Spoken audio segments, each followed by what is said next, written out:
আজকের লাঞ্চের মেনুটা চলো দেখে নিই কি হয়েছে। এই যে গরম ভাত নেওয়া হয়েছে আমার পাতে, কলা পাতায় খাওয়া হচ্ছে। মা অলরেডি ভাত দিয়ে দিয়েছে। তারপর রয়েছে লাউ দিয়ে, মাছের মাথা দিয়ে লাউয়ের ঘন্ট। এই যে লাউয়ের ঘন্ট হয়েছে।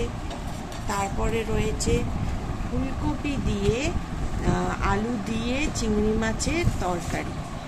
এই যে চিংড়ি মাছগুলো ভেতরে আছে, দেখা যাচ্ছে না। চিংড়ি মাছ আছে এতে, ফুলকপি দিয়ে ওটা চচ্চড়ি চিংড়ি মাছে করা হয়েছে। আর রয়েছে পাতুরি, চিংড়ি মাছ দিয়ে পাতুরিটা ভেপারে করেছে বলে মনে হচ্ছে না, এটা ফ্রাই করেছে। তো আর দেরি করে লাভ নেই বন্ধুরা, চলো খিদে পেয়ে গেছে, এবার আমরা খাওয়া শুরু করি।